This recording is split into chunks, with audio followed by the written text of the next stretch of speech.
I appreciate everybody coming out. So today is an important moment for Telra Institute. Today we break ground on our future home. So Telra has been a vision, an abstract goal, but for generations of students, this building, the one that we're going to put up here, is what they're going to think of when they think of Telra. And the best schools are also community centers. So we think this is an important day for the community and the institutions around us as well. It's the day that we announce that we are here and that we want to partner to find ways to improve life and learning for children and families. It hasn't been an easy or a simple path to get here, and I want to recognize some people that made this possible. First, the Telra Board of Directors, both past and present. I know not everyone is here, but if you're here, please raise your hand. So Greg Denley, Michael Matthews, Elizabeth Reyes, I don't think she's here. Tuhin Dutt, I don't think he's here today. Judith Malvo-Ellerbee, Harold Ryder, I know Harold is here, thank you Harold. And Eric Gamble couldn't be here, he's in South Carolina today. But this board started a journey with me 2 years ago. None of us had founded a charter school before, and when we spoke to the experts, they told us it was impossible. There's no way you could assemble a 150-page application in less than 2 months. We need at least a year. There's no way to navigate the interviews and get a school like Telra approved by the State Board of Education. Pack it up and maybe try next year, they told us. So when faced with this feedback, one of our board members, Greg Denley, said simply, if one of Telra's future students faced a situation like this, what would we tell them? Would we advise them to give up? And from that moment, our direction is clear. Those students, our as yet non-existent future students, would be our guiding light. We couldn't let them down, and so we pushed on for the children. Our application was approved, and the next question became, how would we finance a building? We knew a bond issuance would set Telra up for the best long-term outcome, but bond financing was reserved for schools with long track records of academic and financial success, or for experienced charter school leaders launching their third or fourth or fifth school. But there were some people that saw the vision we had for Telra and had faith that we could bring it to reality. And I'd like to recognize both the Truist team and Bert Newsom and the EcoFin team, our investors, and Nathan Vallette.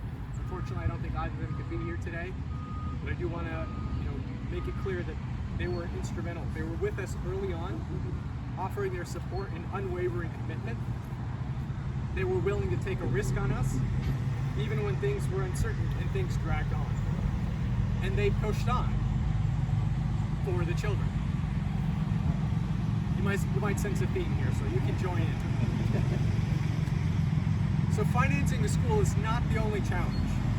Getting a school sited and permitted is difficult in the best of circumstances. Doing it in South Charlotte, in the present real estate market, is daunting to say the least. So through it all, the entire project team from BC Construction Group and Little Architects stuck with us. And I'd like to recognize a few folks, and I know most of them are here. So Tom Balke, David Howland, Anna Walker, Chris Timoff, Frank DeBolt, David Maves, Dean Bowick, Chip Harp, Matt McCaskey, Jason Evans. Thank you guys. They've been working through the gauntlet of city, county, and state permits and approvals and assessments and designs. They did this while taking on significant risk to their own firms. We looked at a half dozen sites in detail, speaking to landowners, agents, town councils. There were promising leads that went nowhere, elaborate plans that had to be discarded, contracts that were terminated, and they pushed on for the children. And then we found this place, the campus of St. Francis United Methodist Church. We were introduced to St. Francis by one of our board members, Tuhin Dutt, who I mentioned before, who for some time hosted his Thinking Feet program here. And I have to tell you, from the very first conversation with Pastor Andy, It felt right. We shared a vision for how our institutions could work together for families, and I knew we'd found our future home. But that doesn't mean it was easy. When you involve a church, a nonprofit, investors, the Department of Public Instruction, the Department of Transportation, the city and the county, there are a lot of stakeholders that need to be satisfied to get to a deal. And so, from the St. Francis team, I do want to recognize Dan Purcell, Joel Gilland, Drew McWilliams, Laura Neal, and of course Pastor Andy. Thank you for your role in getting us to this place.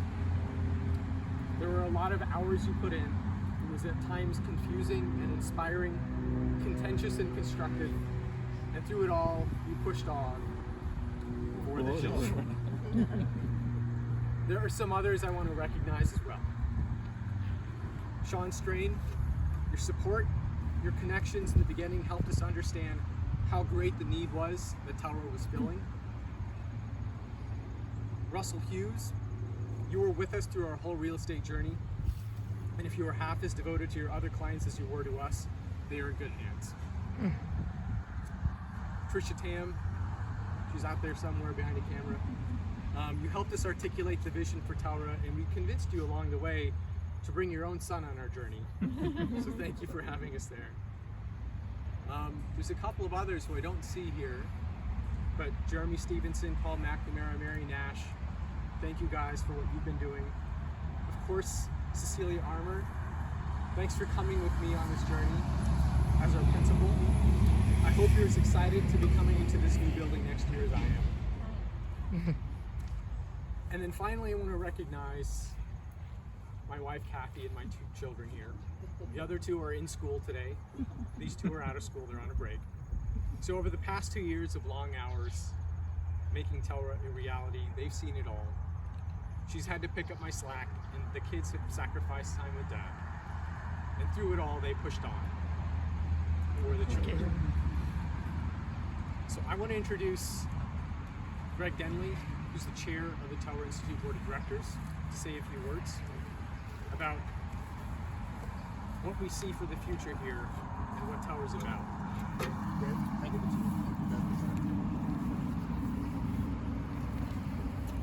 And thank you everybody for coming.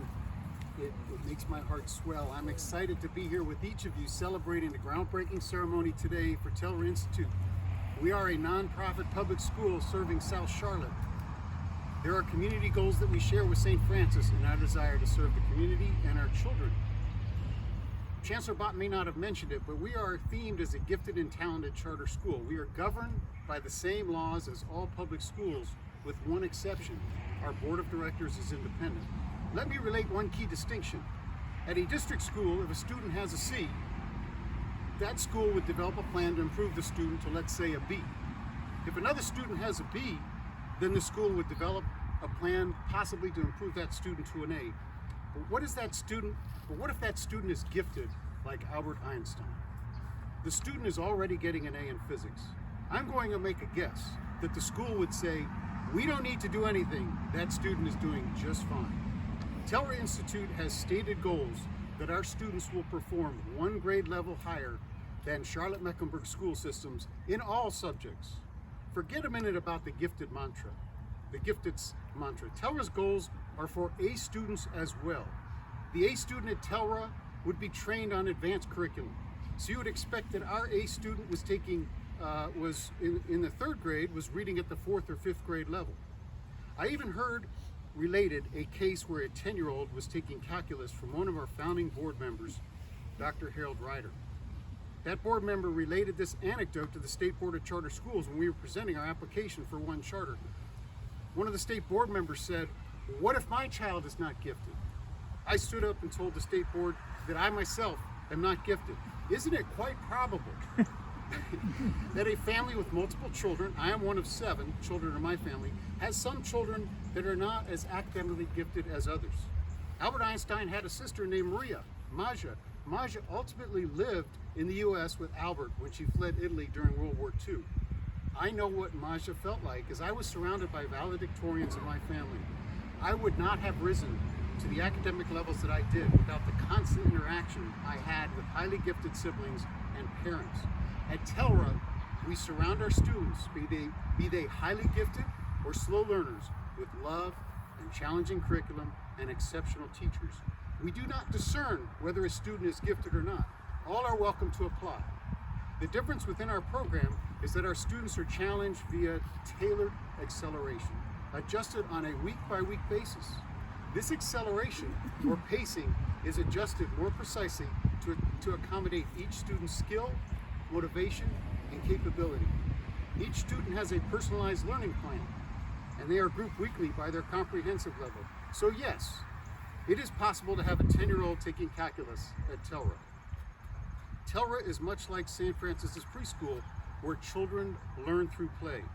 St. Francis has a developmental program which encourages active involvement and meaningful experimentation. Keep that word in mind. At St. Francis, you strive to create a warm and happy place for children to learn. You offer developmentally appropriate activities that will prepare your children for academic success. Your program emphasizes faith development in the children, helping them to build trust, hope, creativity, and joyful hearts. You place Jesus Christ at the center of all, and you love kids. Telra Institute is honored to be part of this hallowed ground within the St. Francis community. The name of our school, Telra, stands for Teleologic Education, Leveraging Research Advances. And teleologic, the T, means at Telra there is a purpose and principles behind what is being taught and what is learned. As you will recall, just like St. Francis Preschool, we offer the appropriate activities for academic success. The next letter in Telra is E for education. What Telra means for our children is education by learning how to apply what they don't know to what they know. Our children need to understand how what they are learning in school is relevant to the real world and their place in it. So what does this look like?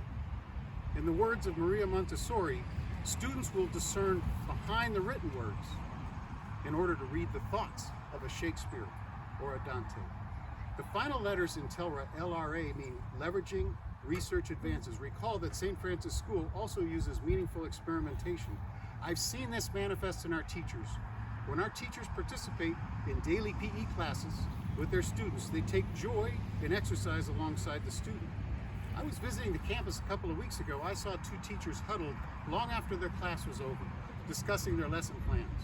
One of the teachers told me when she joined Telra, she thought it would be a new and unique teaching assignment, but now she told me she is having the time of her life. At Telra, we believe that each of us needs to push ourselves to continually learn and to use data-driven insights to improve our approaches to educating our students. So on a day-to-day basis, we bring challenging curriculum coupled with teachers who challenge themselves too. We believe that every student has the potential to do well in school, no matter how slow or fast their pace is. And that is our special formula, that we adopt the pace to the student's pace in each class, for each subject and each day of the week. Marie Montessori taught us that everyone has a special tendency, a special vocation, modest perhaps, but useful. And Montessori underscored the tenet that any child who is placed in a class below their real standing is being cheated of something that is their right. Today I am proud to present to you our public school, Telra Institute, a school that recognizes the special gifts and talents of all students and their inalienable right to receive the education they deserve. You can learn more about Telra at telra.org. If you would like a tour of our school, Chancellor Bott would be happy to oblige you. Be sure to tell all your friends about Telra Institute, and thank you for keeping us in your thoughts and prayers. I'm sure most of you know, as I recently learned, Pastor Andy was the first female pastor in the history of the town of Landis, North Carolina. Her husband, Pastor Tommy, and their children have been together with her while she made history and when Pastor Andy was subsequently ordained an elder for the church. Many of you have been complicit in the history that Pastor Andy has made at St. Francis and in the surrounding community. Pastor Andy represents your church in the true spirit of St. Francis, who said, "It is in giving that we receive." Thank you for giving us the opportunity to join your community, Pastor Andy. Please welcome Pastor Andy.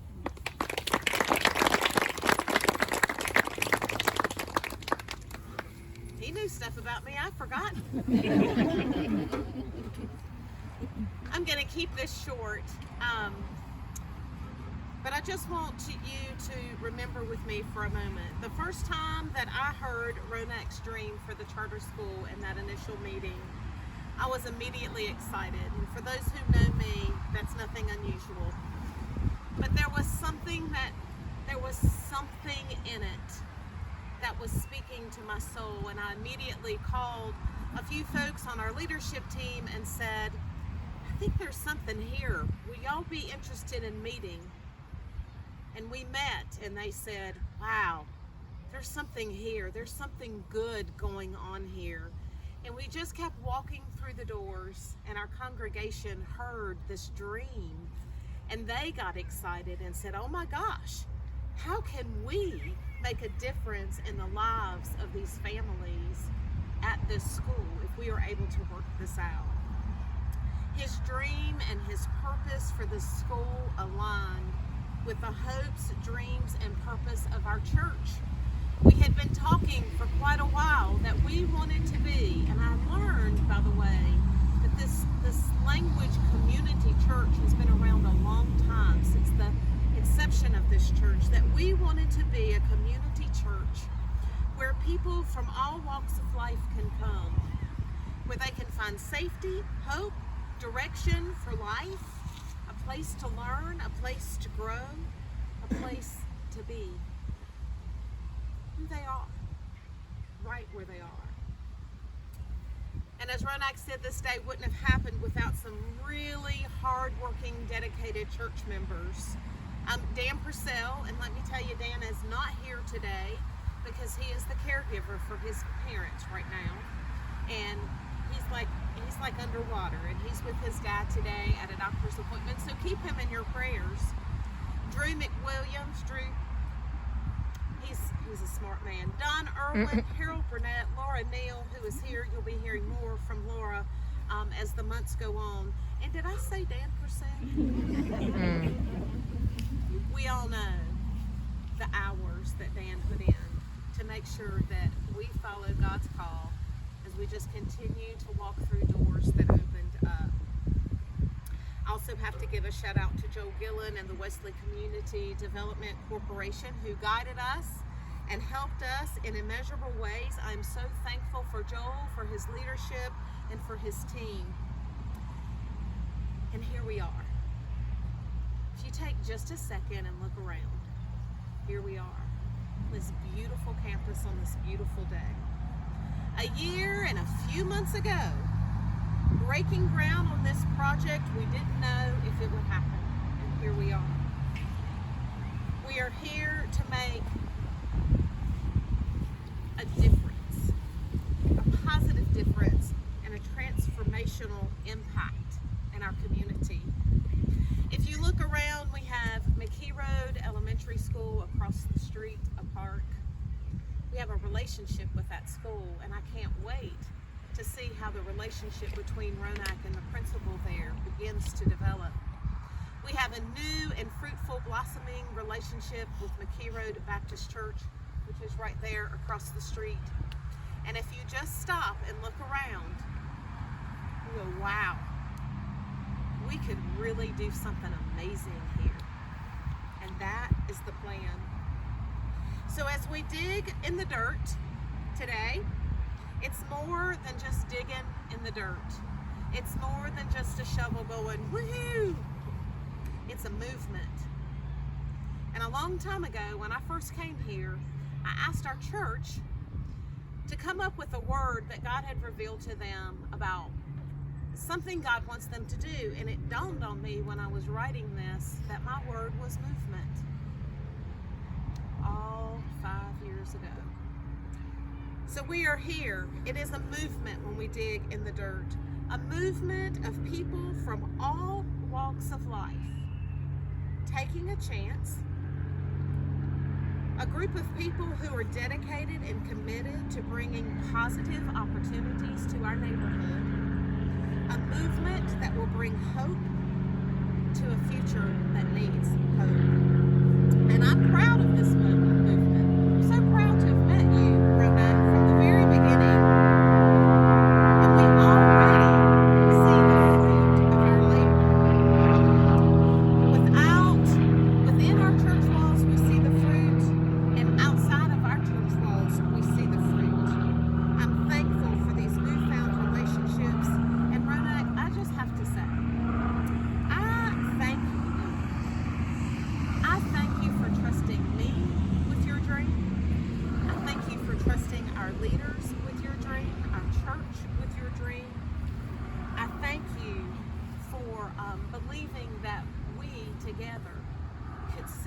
this come to fruition.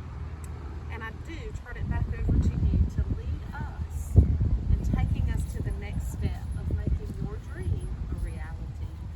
Thank you.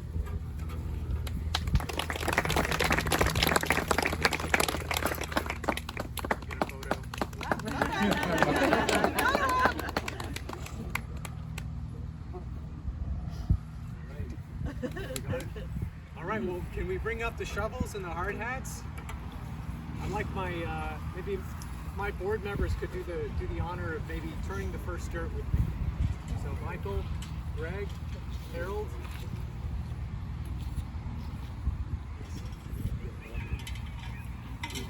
We ordered some rain over the last few days to soften the ground. So we won't be breaking our backs in the Carolina clay.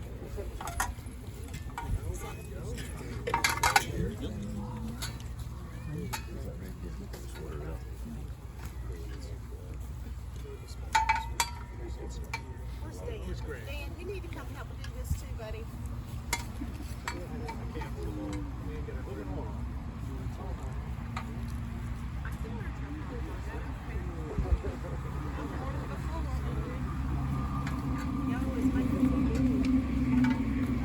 Well, it's better to be big than too small. Yeah, Bible.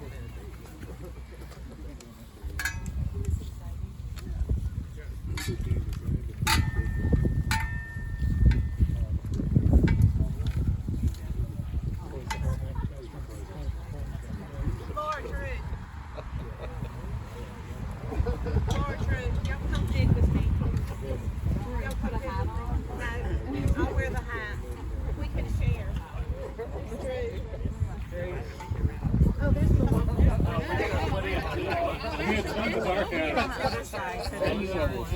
One more shovel. We need to get the dirt. It's best in the dirt. On the ground. Me too.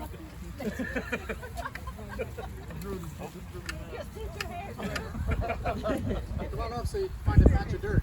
You do this every other week. Come on.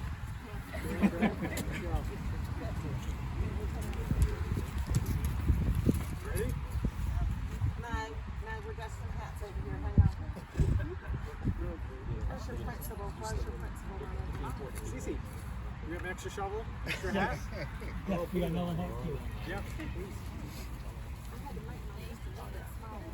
We gonna get you one.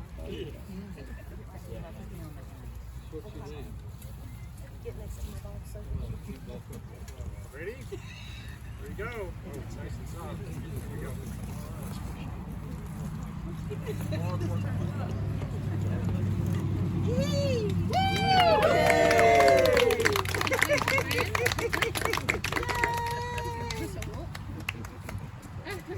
keep digging. Keep We're not going. gonna We keep have work to do. Keep going. We need that utility line in the bottom. This building's not going to build itself.